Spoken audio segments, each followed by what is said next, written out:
Questa riunione viene registrata, dico accetta? Sì. Ok. Buonasera.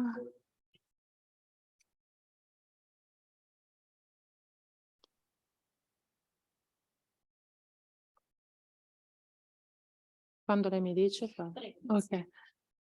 Okay, good afternoon. Welcome everybody to this amazing workshop on Create Climate Refugees Exist.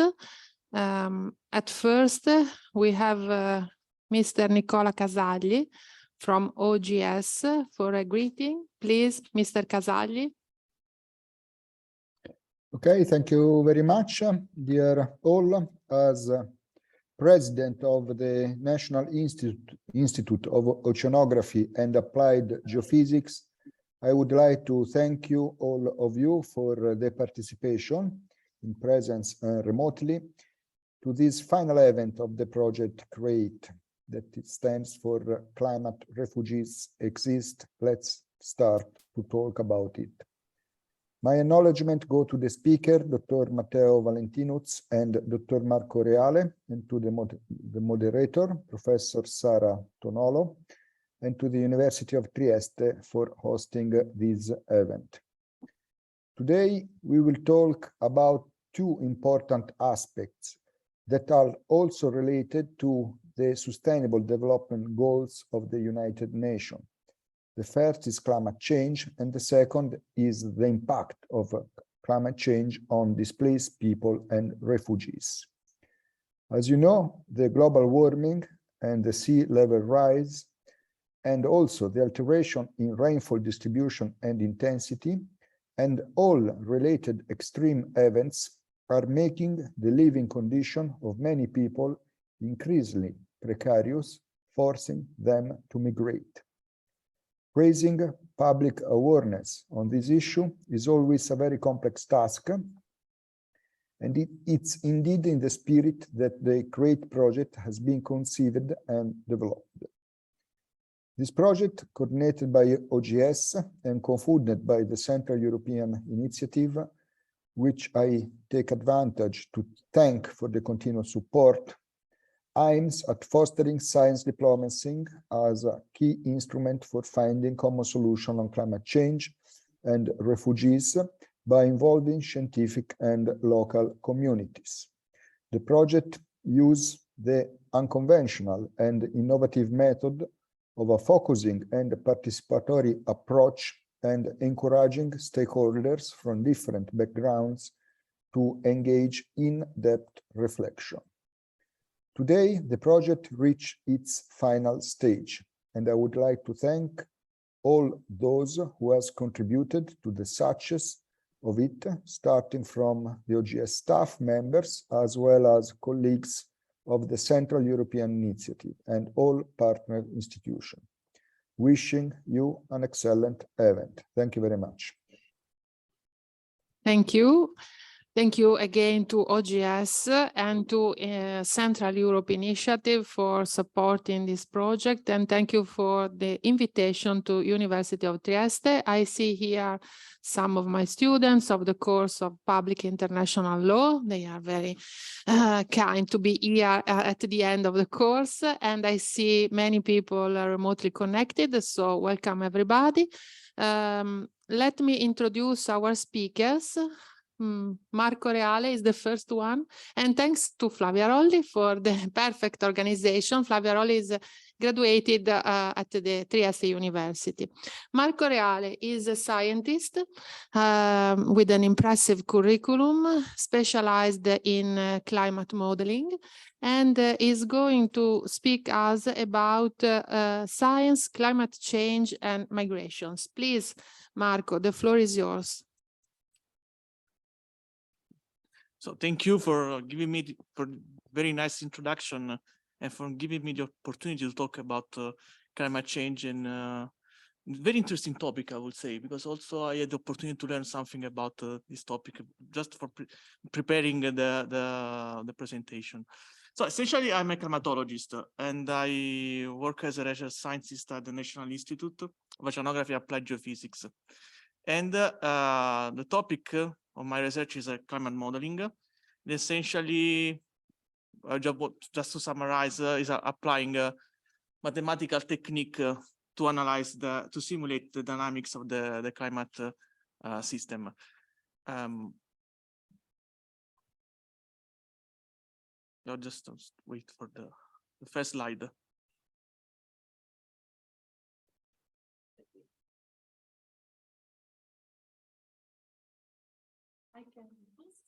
Okay, thank you. Essentially, this is the subject of my work, applying some mathematics to study this very complex system. This is the climate system, and it's obvious that I will not talk about today about all the mathematics behind this picture here, but I want just to stress that essentially all the arrows that you see here can be translated in a very complicated physical law and mathematical technique. But I will not talk about these topics today. What I want to stress here is essentially that the mean state of this system is strongly dependent on a very delicate balance between how much energy enter this system from the sun, here on the upper part of the picture, and how much energy is trapped by some important actor that are part of the atmosphere surrounding our planet. And this actor is represented by the greenhouse gases. Let's say that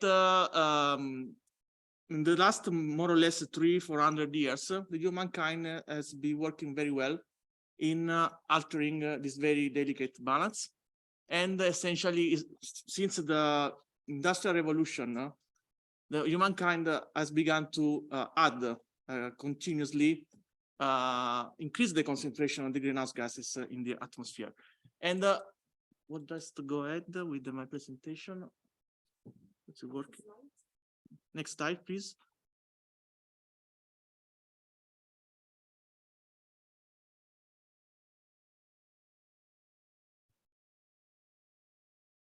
Okay. As you can see here, that is one of the greenhouse gases that we began to add to the atmosphere in the last 400 years has been represented by the CO2. That probably you already know something.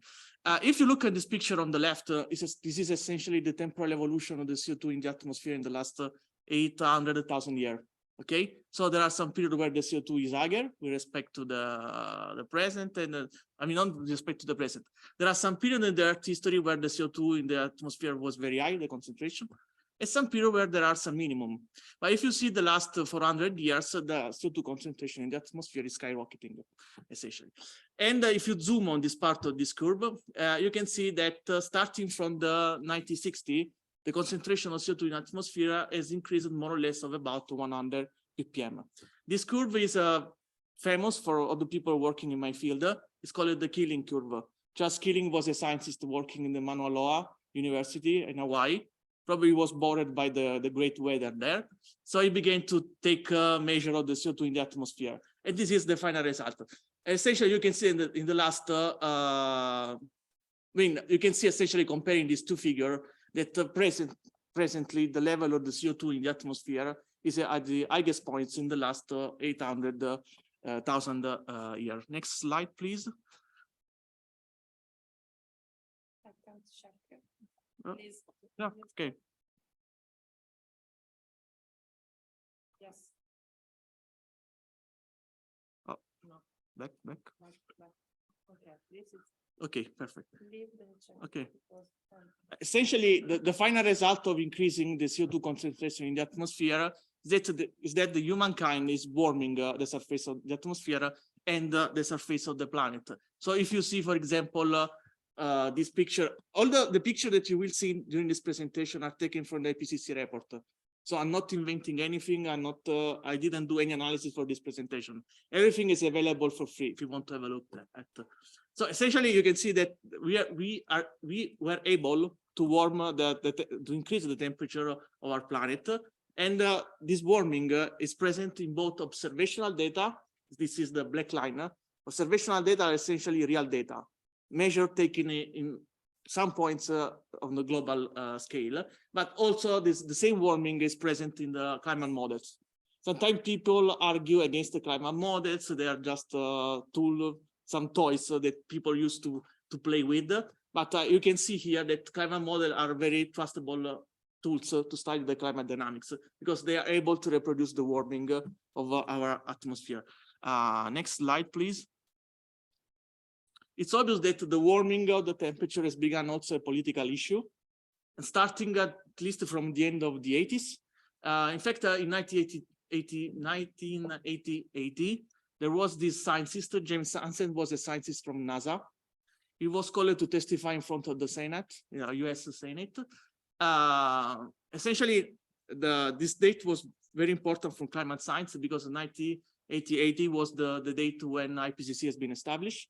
Also, in this case, probably you know already something about IPCC. But in 1980, the summer in the US was very warm, probably the warmest summer in US history since the beginning of the recording of the temperature. That time, we are talking about more or less 30 years ago or more. So after, there are other important events. For example, the Earth Summit in Rio, and also the conference in Kyoto, and the Paris Agreement.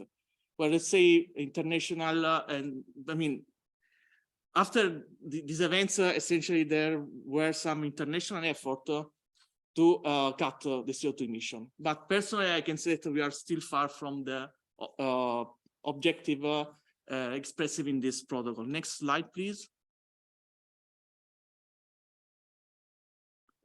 So you can see from the picture that I showed you before that essentially the atmosphere is warming, the surface of our planet is warming, also the ocean is warming. And climate change is something that is already happening. It's not something that's going to happen in the future. It's not something that's going to happen in the next 30 years, 40 years, 50 years, but it is something that is already happening.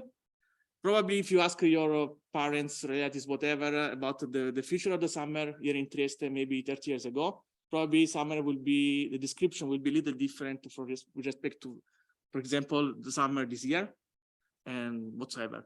So essentially, for example, here are just some figure taken from the last IPCC report, where IPCC authors try to summarize the possible changes, some important variables such as temperature.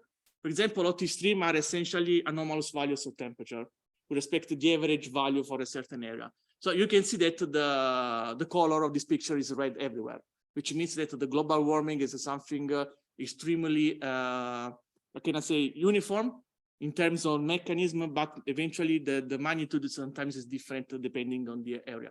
But for example, if you see the Mediterranean area, Med, Europe, Africa, Australasia, everywhere the temperature is increasing. Next slide, please. Something is already changing, for example, concerning the precipitation. Also, in this case, we are talking about heavy precipitation that are anomalous rain event. I would like to suggest you to think about what happened in Trieste in September, where in 3 days we had more or less, I mean, we had no rain in summer, and then in 3 days we have 200 millimeters. It is more or less the accumulated precipitation in just 2 months. So we had the same amount of precipitation in 2 days. And this is what we call an heavy precipitation events. Next slide, please. And also the changes, for example, in the frequency of drought are essentially period with what we call dry spell. I mean, consecutive days with no rain at all. Absolutely. So also in this case, over most of the globe, there is an overall increase in the frequency, in the length and the frequency of this kind of event. So next slide, please. It's not really obvious, but if you consider 2 different countries, the vulnerability of each of these 2 countries can be different with respect to climate change, sorry. The IPCC has made available some estimation taken from the scientific literature, because I want to also to stress another point. IPCC does not do any research, okay? It just, the purpose of the ICTP to summarize what is available in the scientific literature concerning climate change and other stuff. So according to the IPCC report, approximately between 3.3 and 3.6 billion people are located in countries that are very vulnerable to climate change. Okay, And in particular, IPCC has been able to identify what we call hotspot. These hotspots are countries or part of the continent that are very sensitive, vulnerable to climate change.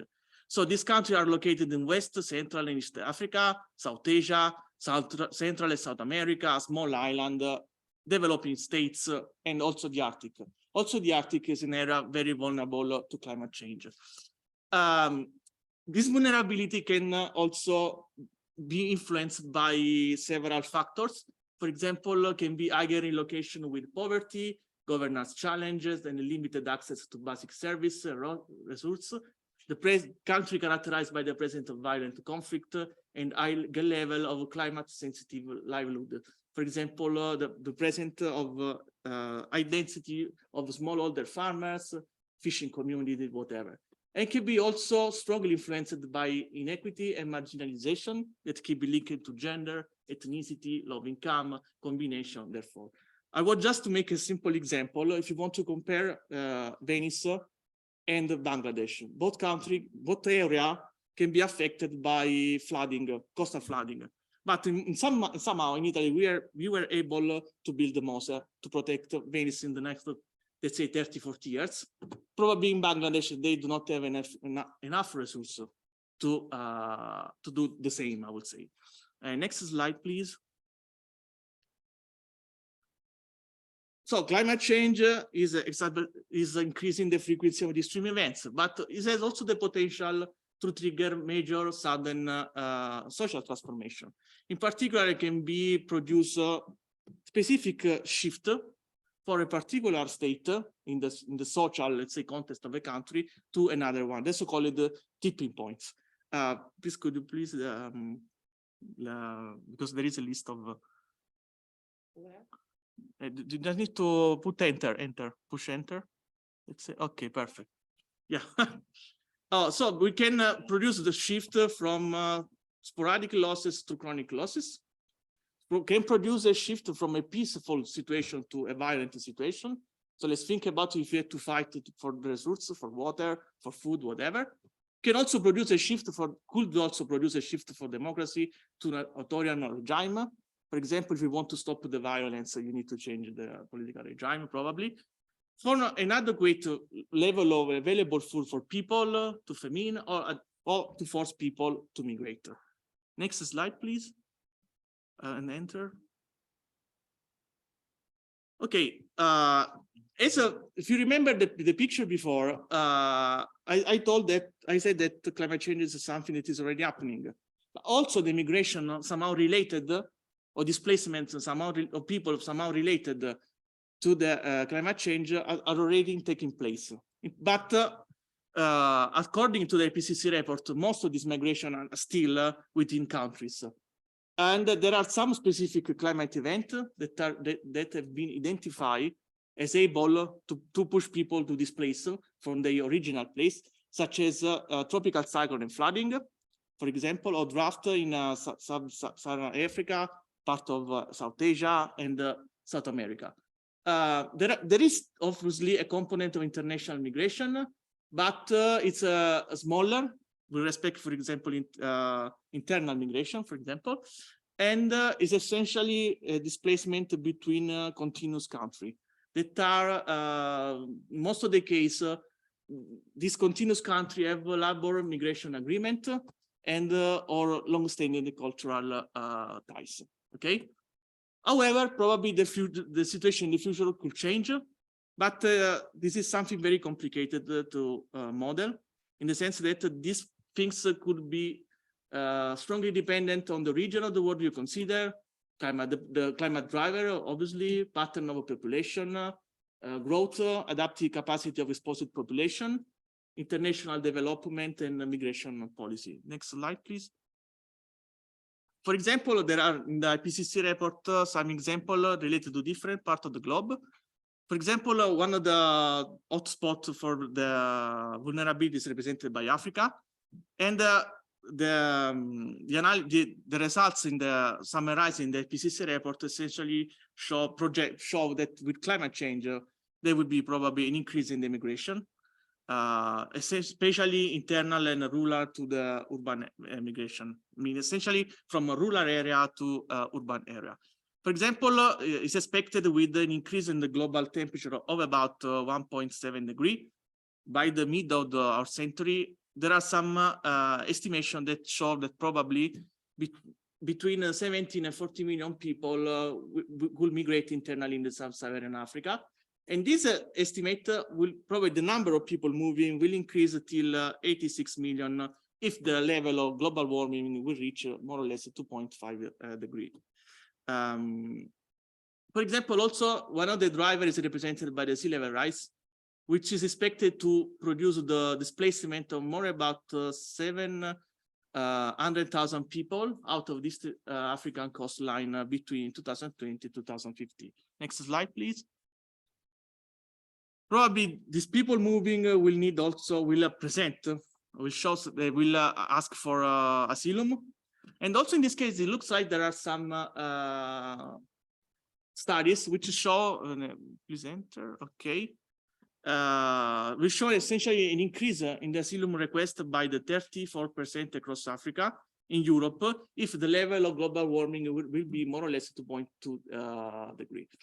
It's I want to also stress another important point here that there is a huge discussion about the population that is targeted by the immigration. There are some findings that suggest that people living in low-income countries will be trapped by the high temperature there. So we're not able to move from there. The opposite should be expected by people living in middle-income countries. But on the other hand, there are studies that show the opposite. So also in this case, there is a huge debate about these results.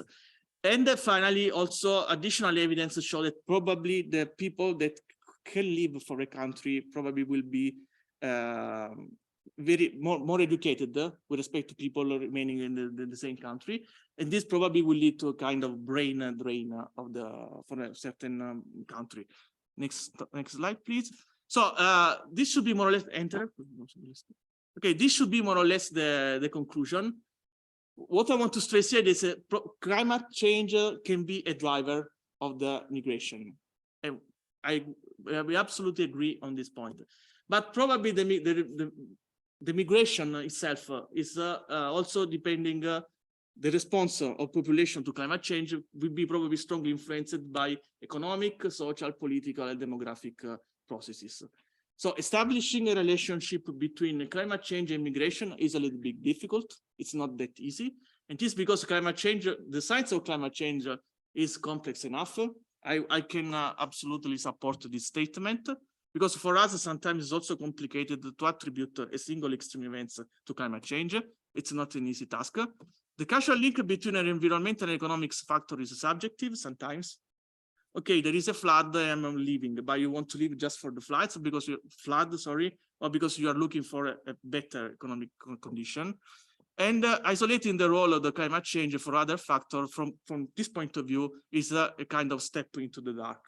So there is probably a huge discussion about that. So it's not a very easy task. But I want, from a personal point of view, after reading all these results, that probably climate conditions are important, but probably are not the only possible factor explaining possible migration events. So thanks a lot for your attention. Thank you very much, Marco, for your amazing presentation.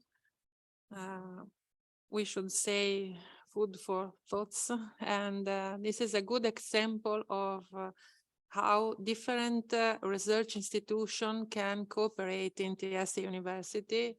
We usually say that Trieste is the city of science because we need to know the perspective of the climate scientists, and now we can deal with the political and law perspective.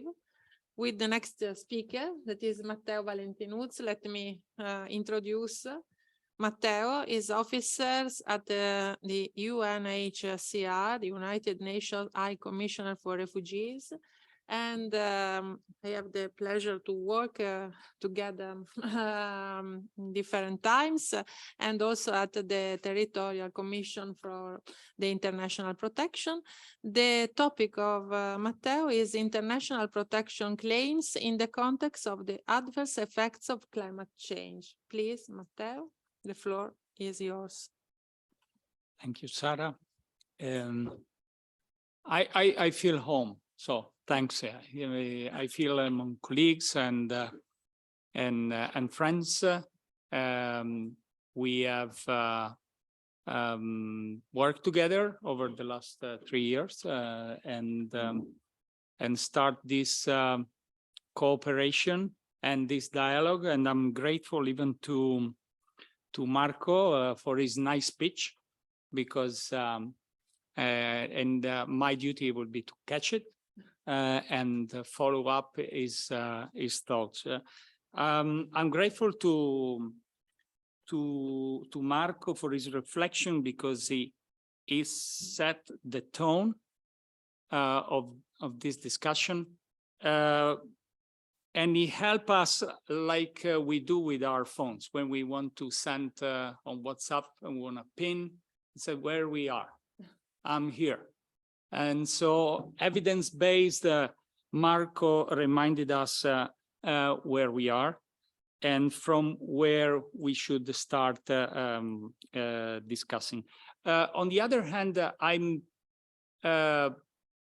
glad that the slides that we are just seeing and Marco's remarks saying everything is out there. So we have the information, but despite all these informations, his final remark, I think, should help us like the ground where we move by saying establishing relationship with between climate change and migration is difficult. It might be complex, and my duty would be to take you where these claims are assessed every day during the interviews for those who are applying for asylum, as Marco said. So we position ourselves, the ping, we are here. This is the state of the field. This is what we know, evidence-based. On the other hand, I'm glad to sit beside Professor Tonolo, because I think here in the context of the international law, we are at the center of attention. So on one side, we have state sovereignty, territorial supremacy. In some instances, think about that, even self-preservation. So how states are keen to protect their borders. On the other hand, we are confronting challenges that don't know borders. Climate change does not respect the border along Italy and Slovenia or any other country. So we are inside, we are working inside, even as a UN agency, this tension. Some of you, when have seen the title of my presentation, might find it a bit cumbersome, and I did it on purpose. Probably some of you might say, oh, this is UN jargon. I did it on purpose because actually we are still walking into the dark, even as lawyers or practitioners, if you're working in the field in several operations. So this is the state of the field. We are not able to say, and I would say in the following slides, I will try to clarify, but this title comes from this complexity. So we do not have a concept which is straightforward and it can convey a clear message. So as we heard, climate change affects the lives of millions of persons. So this is a matter of fact. And obviously, has been reminded us that those who are affected are living in countries that probably are not, like you mentioned the case of Venice, or are not able to put in place those measures to prevent, to minimize the effects of climate change. Displacement is part of our daily life. We have an increasing number of displaced, but defining displacement, which means person forced to flee their homes. At this stage, we could say, regardless if they cross the border or not, that we would make some difference in terms of definition or regarding their legal status, but we know that they are displaced, and the figures, the official figures are over the last 5 years are skyrocketing, like the data that you are showing about CO2. And probably, as I said in other debates, we are not able to face these challenges and offer solutions. That's why those figures are increasing. We know, you can go next. So a short clarification, because I'm sure that you are familiar with the concept of climate refugees. UNHCR approach is not to stick to this definition, since there is no agreement in terms of a legal definition, a legal framework. We can, a UNHCR approach is to define the person displaced in the context of disasters and climate change. And again, I sense, I felt this kind of echo during the previous presentation in terms of the sense of urgency, the sense of that we need to act, the vulnerability that is connected, because you mentioned Bangladesh, which is one of the most exposed countries to climate change. And we know from experience, because Trieste is the end of the Balkan route, and we have many Bangladeshi nationals crossing the border. So in a way, we are still labeling, and we are struggling with labeling. And in the meantime that we are trying to define climate change and displacement, we have a huge protection gap. And we will see that the international convention that have been ratified by so many countries, even the refugee convention, probably have not been designed and conceived for this purpose. So think about it. Sometimes we use the words and we don't weight them enough. So we talk about climate refugees or environmental refugees, or other international organizations prefer or opt for environmental migrants. But regardless this discussion, that it might be perceived by all of you as theoretical, there is a substance. The substance of those that every day need to assess the claims of asylum seekers forced to flee their country of origin. And again, it's a complex task, or it's an undertaking that challenge all of us.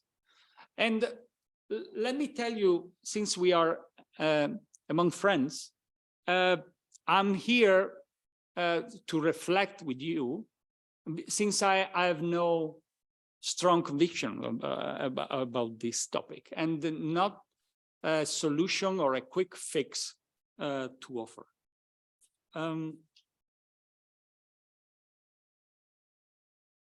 The previous, if it's possible, sorry. Okay, so we we said that there is no agreement regarding the definition of climate refugees or whatever you want to call it. And there is no binding definition at the international level. So for those who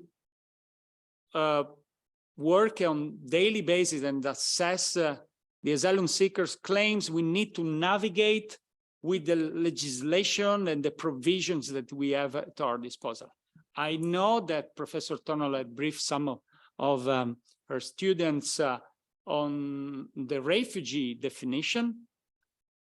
It's intuitive that the refugee definition that the Geneva Convention was designed according to the needs of the after the Second World War. That was our experience and our understanding of refugee. So, but since we do not have an agreement, we need to use the legal framework available. So this is the refugee, the only concept of refugee that we know and that is that bound the countries who ratify, it's the vast majority of them, with the concept, and I try to highlight the basic concept with the person who has well-founded fear of being persecuted, then for several grounds. I don't need to read it, and stick and try to even keep in mind this remark, because regarding the ability or the unwillingness of the countries to protect their nationals, because this is crucial in the moment that you assess the case. Is the state able to provide this protection? So now we have discussed about a legal framework at the international level, but I would like to lead you in a small room. So please bear with me. And where the RSD interviews are taking place with this kind of setting. You don't see the interpreter. Usually there is even an interpreter, but the interpreter is somehow invisible because it provides only communication, interpretation. It's not that invisible, it's important, but just to simplify. But this is the setting. So this is the scenario that every day, and Professor Tonolo is well aware of these dynamics, where we have asylum seekers and the interviewers, and we need to understand and assess their claims. Why? This is the basic question. Why did you leave your country of origin? It seems we take for granted. Here in this room, we have a dear colleague, a friend who works at the border with Poland. So we take for granted Ukrainians are leaving for a reason. So we don't need to speculate. But in case of person fleeing due to climate change, and in many cases it might not be the only reason. So we need to adapt our response, adjust, and expand, if it's possible, our understanding. In terms of perspective from the asylum seeker, we know that climate change might be a one-off, an extreme event that forces you to leave, otherwise might gradually and slowly impact your life. And so even the asylum seeker might not have the perception that what happened to him in the country of origin really matters, or might have it might be impossible to him to perceive this process, have this kind of self-awareness, I would say. And then there is one aspect that really it's important to me, that I've been working in the RSD system for some years, is the time. The time, because asylum seekers in some instances travel for years. They might depart from Bangladesh, you mentioned, and my arrival to Europe after 2-3 years. So the time represent this kind of decalage that it might hinder our assessment and our understanding of the reasons why the person left. On the other hand, I don't want to escape their responsibility even from the interviewers. The interviewers, given the complexity that has been described so effectively to us, need to do kind of extra mile, I would say.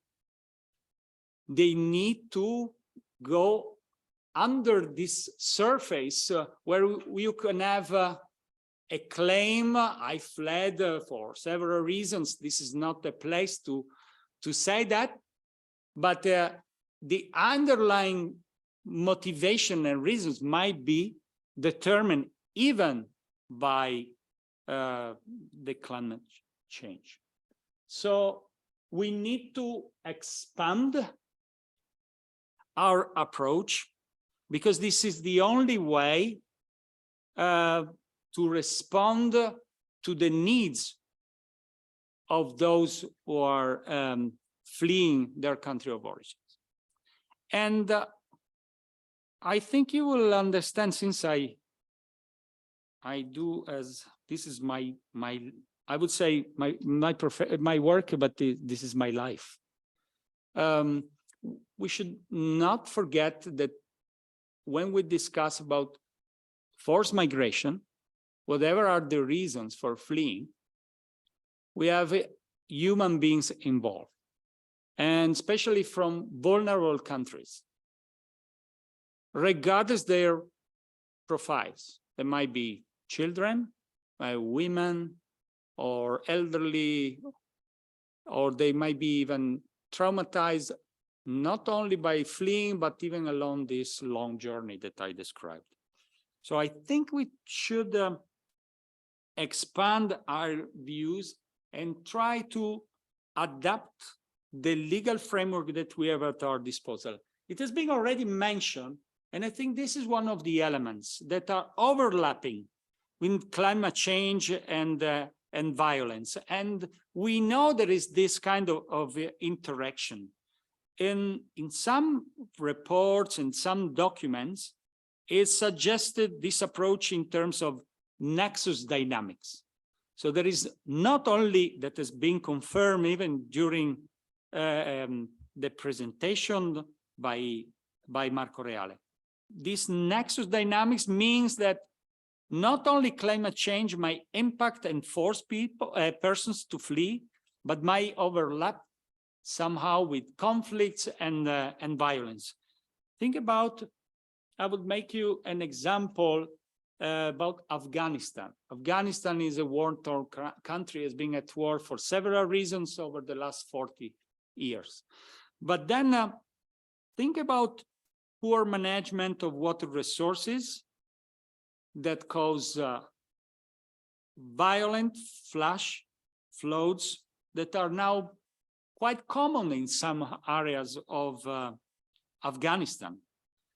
And on the other hand, severe droughts that affected rural communities and farmers, unable to access to water and to farm.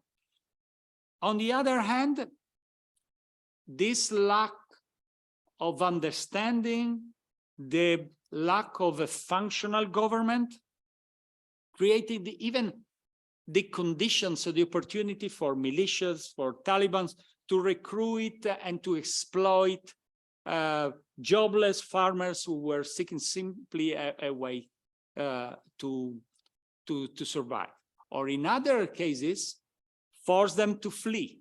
And we are quite familiar that since September, now we have noticed an increase of Afghan nationals crossing the Balkans and reaching Trieste. Then is being mentioned Bangladesh.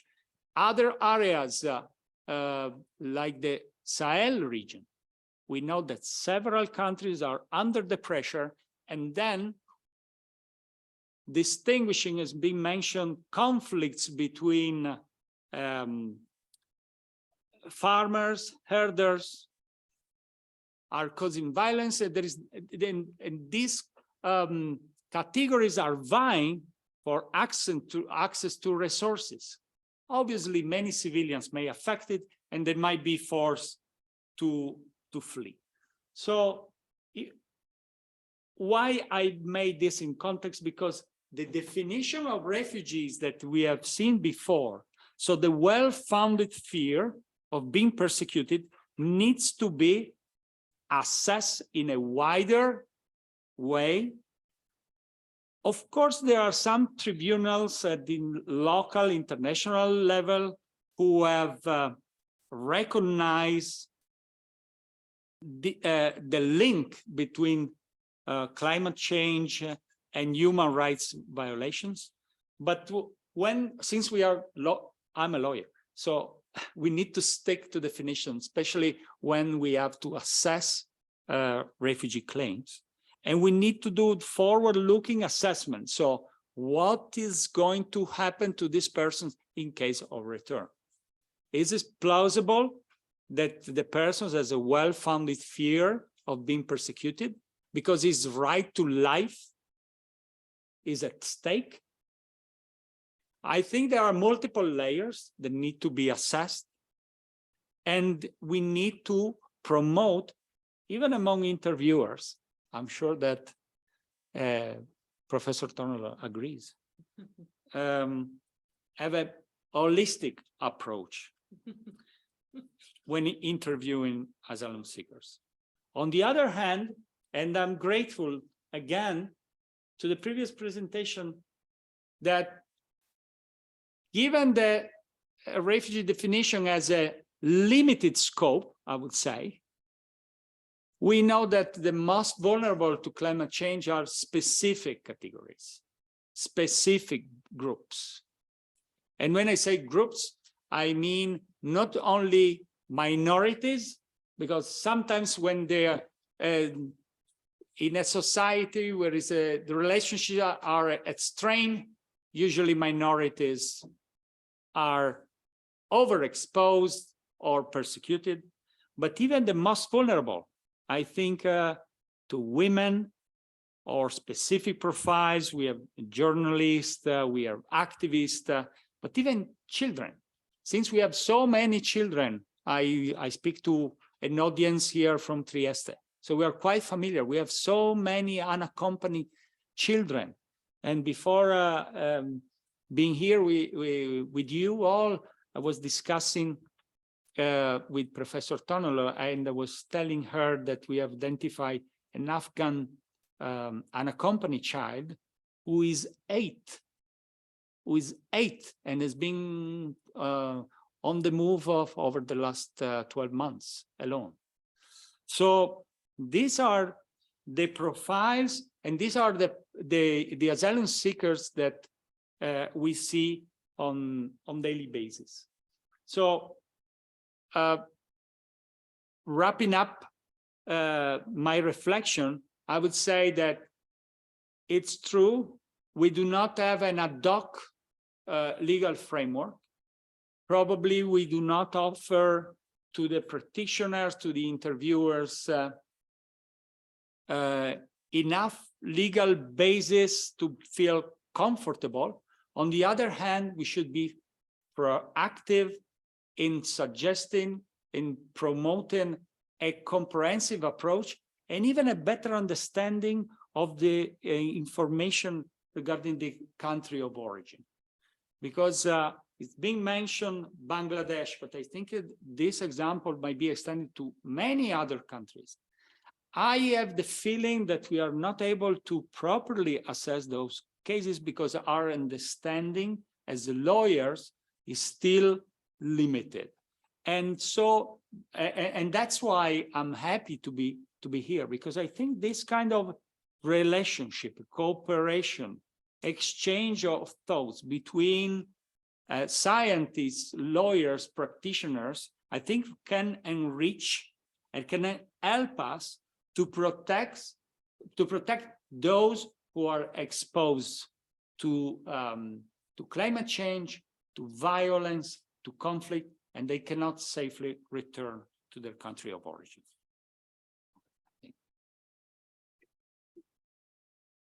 Thank you very much, Matteo Valentinuz, for this presentation. Very, very amazing. And now I think that we have some time for questions. We can skip please, Flavia, can you help me with the presentation? First of all, I have a question for Matteo. Because I was thinking about the title of this project and the title of this workshop, Climate Refugees Exist. This is an assertion, but I'm wondering if we could put a question mark at the end of the title, as we have some doubts about the rules that can help us in international law.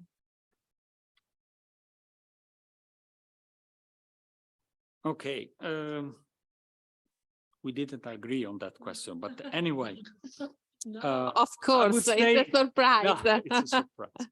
Okay, no, I don't think we need a question mark. I think that we need to consider that a legal framework won't come anytime soon. It's part of our conversation. On the other hand, I think that recent decisions that from several tribunals can give us some guidance in scrutinizing and assessing these cases. From my experience, I've seen that the limited understanding, and as I said during my presentation, is still hindering, and in that I recognize the protection gap that I mentioned. So we need to bridge it somehow, and in the meantime, that the international community will be able to agree on any definition. We need to come up with practical solutions, because it's self-evident that persons are fleeing and are reaching, as you rightly said, are reaching not only Europe, but in many cases are moving inside the continent. So they are moving in Asia, which is the most affected by forced migration, Africa, but it happens even in Latin America.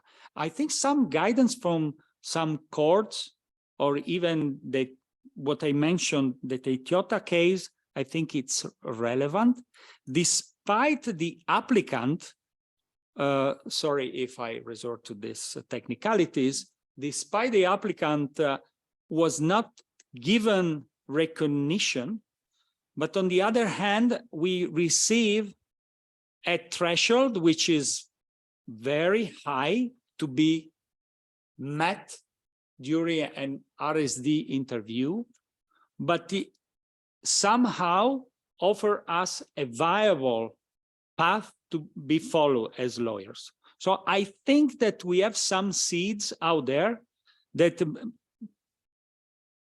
must be used. But again, you mentioned at the beginning of your question, you mentioned the project. The project is targeted to the youngest generations. And I think this is a kind of conversation that we need to promote. Even those who are carrying out interviews, RSD interviews, are very young. And I think we should provide them with the tools to interpret a very complex phenomenon. Thank you very much. Now I'm asking if someone here or online want to step in the conversation with some question. Please.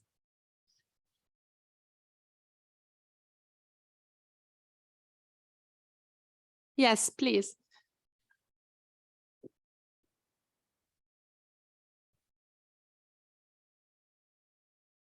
So I have a question for Dr. Matteo Valentinus. But John, do you think that we are almost ready to host and to welcome all these millions of people? And that's maybe the problem, that we are not trying to go on and to solve the problem and to put climate refugees and to define them as refugees.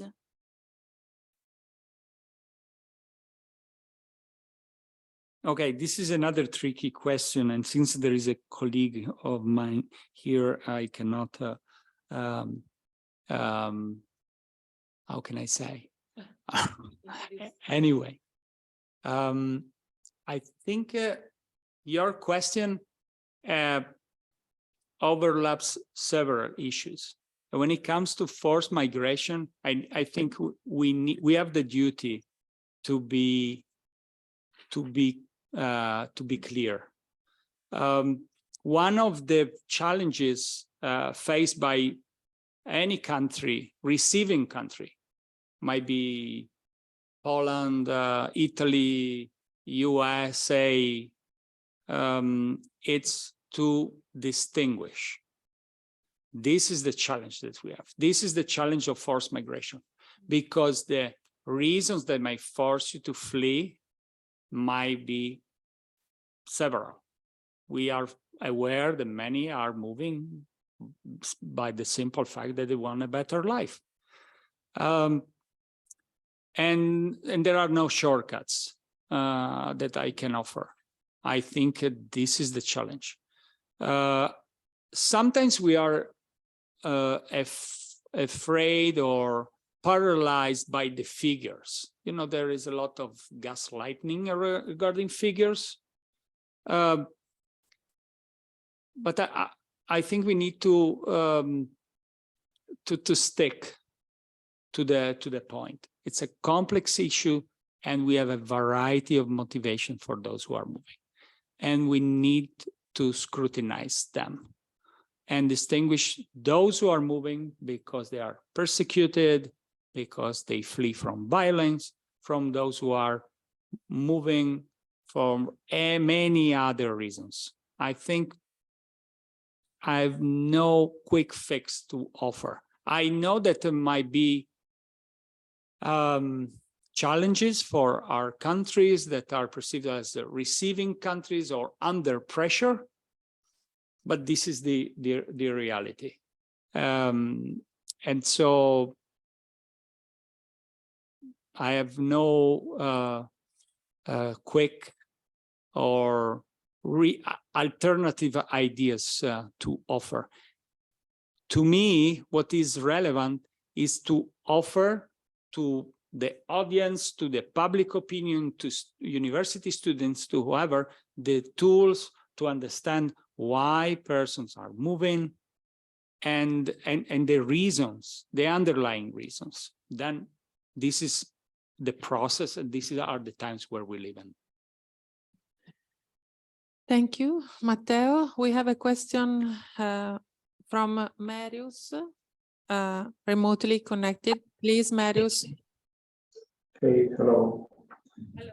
Thank you for the opportunity. I'm participating in this event because I was a student of the University of Trieste via OGS programs.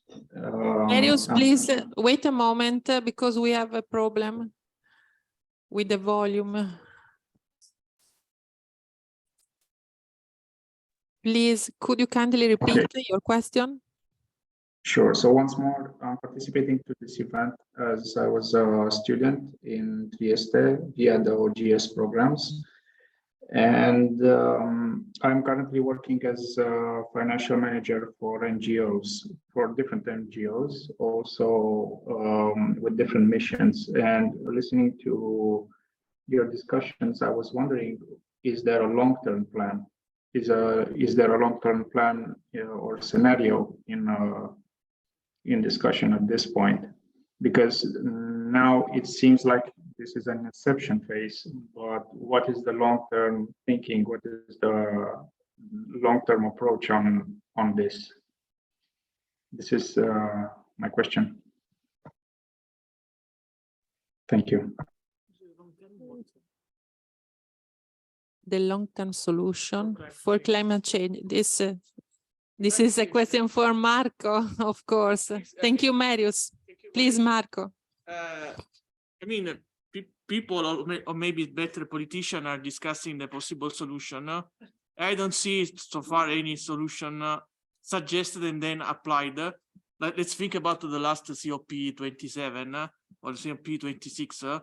They just signed some kind of general declaration, but at the end they didn't implement any kind of policy for the greenhouse gases. At the end, the solution is essentially cutting the greenhouse gases emission. The problem is essentially that there are too many, let's say, interested. We should change some way of life, probably.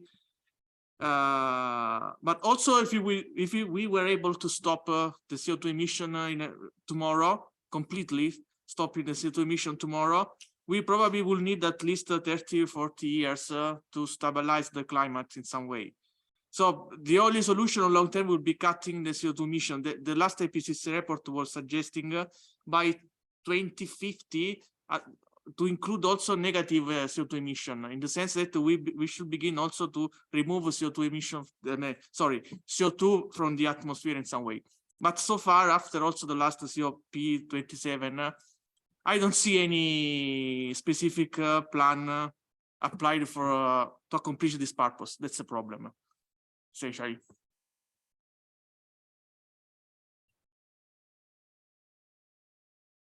Thank you. Maybe we have a question from Dr. Lombardo.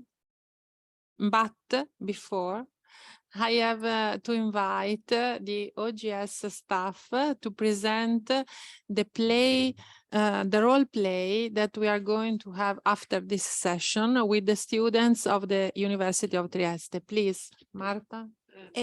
Yes, thank you, Professoressa Tonolo.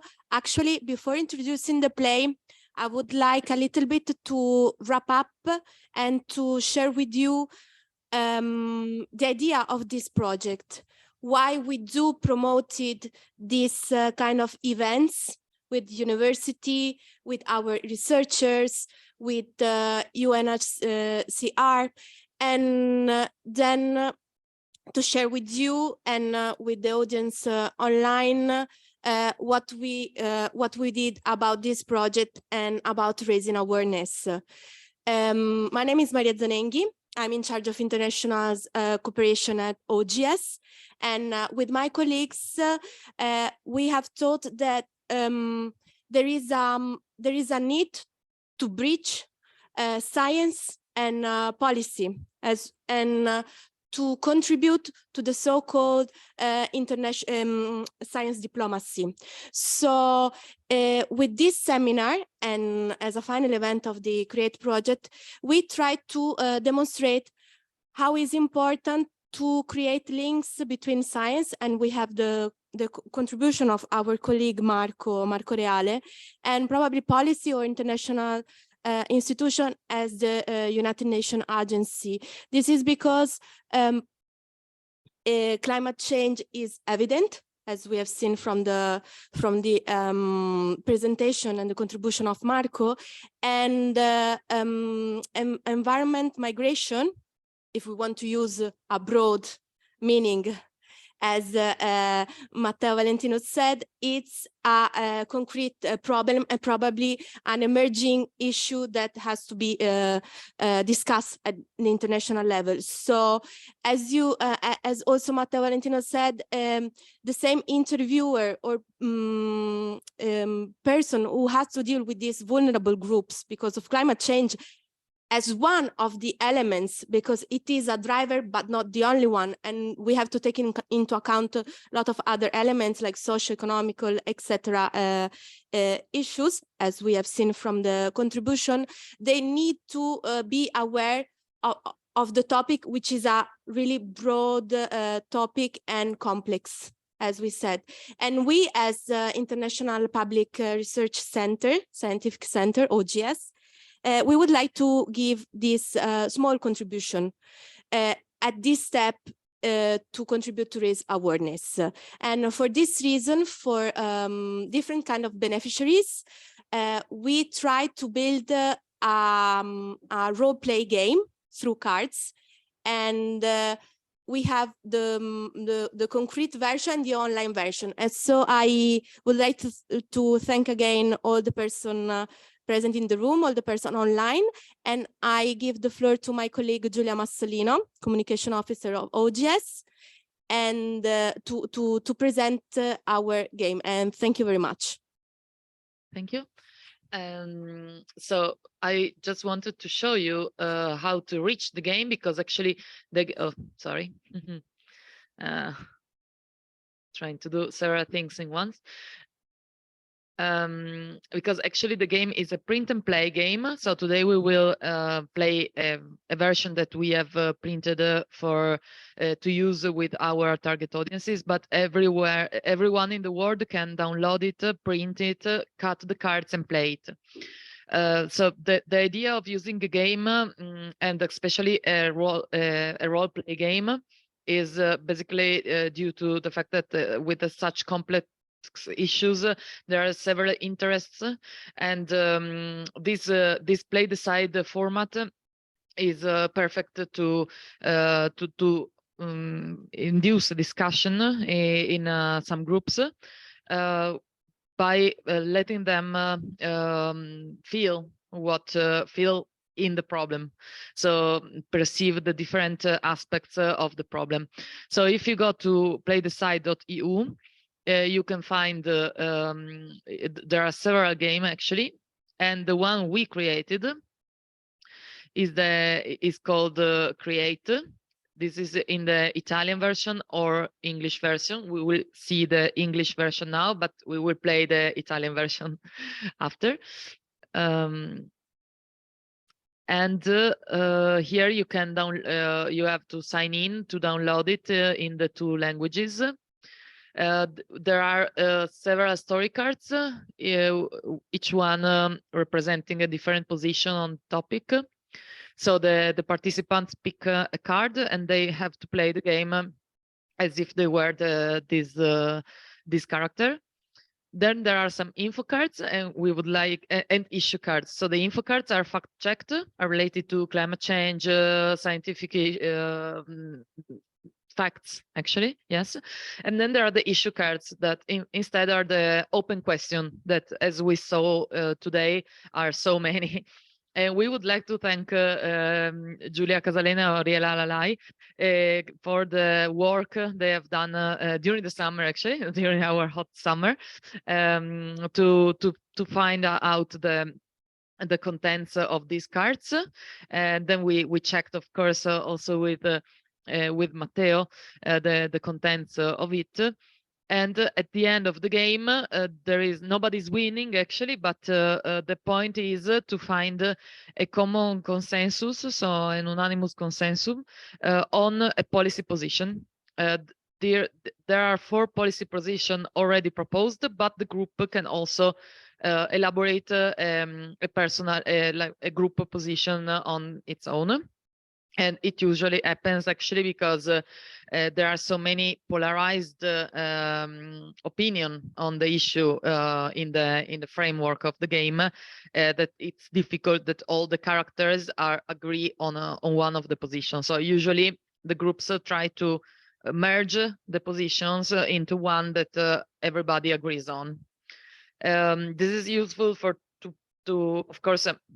There is the main aim of the project was to stimulate a debate on the topic and to start reflecting as a community on this issue, and that's the reason why Trieste was the city where to develop it. But there is also the second part of the game, which is the second aim of the game, which is to train younger generation, but also adults, because sometimes we don't give the right example to younger generation, to debate in a respectful way, also on such sensitive topics and of topics on which there are so polarized different opinions. So this is the game. We will share it again, well, also on our web page. You can download it. There are all the links, and we hope that that it will be used far beyond the borders of Italy and, of course, of Trieste. Thank you. Thank you very much. About the science diplomacy, the Central Europe Initiative is very supporting in the University of Trieste and the city. So please, Lombardo. Yes, no, I don't have a specific question. I just have to thank you for the organization of GS, the University of Trieste, for hosting and sharing. Just a couple of words why we funded this project or co-funded this project. This was co-funded by the Cooperation Fund, which is one of the instruments that we have at our disposal to promote cooperation among our member states, which are 17 member states in Central, Eastern and Southeastern Europe. And we did really appreciate the topic chosen by OGS, the climate refugees topic, and the methodology used through the role playing. I think that the speakers went very, very deep in the discussion. So thank you very much. It was very inspiring. I think that if we want to try to find a couple of keywords, one is complexity, because this is a very complicated and complex issue, which requires very, very different skills, competencies, stemming from scientific ones to legal ones, and not only. So complexity is one thing, but the other thing is cooperation, because cooperation not only between and among countries sharing borders or sharing similar challenges, but also cooperation between and among experts from various disciplines, as you have showed in this panel, by combining different knowledge. So mine is not a question, is rather a request. I really hope that there will be I don't want to say create number 2, but a project that is going to capitalize and to build upon the results achieved. The role play will be tested, I think, in the next months. So I am at disposal to try to combine the results, and maybe to try to find with our friends in OGS and the University of Trieste and HCR, of course. That would be great to cooperate with you to find a new project on this topic, in order to keep on raising the awareness. I think that is badly needed, not only in Italy, not only in Trieste, but I'm thinking about our countries in the Western Balkans, in Eastern Europe, in Central Europe, where these issues need to be brought to the attention of decision makers. So thank you very much again. Thank you for this strong commitment and the promise to support Create 2 or other project. Thank you very much. Thank you to the speakers again. Thank you to Marco Reale and to Matteo Valentinuz. I think that we can close this session if we see more questions. No. Okay. Thank you very much. Thank you, everybody remotely connected. Thank you, friends and colleagues and students here. And see you to the next Create. Okay. Thank you.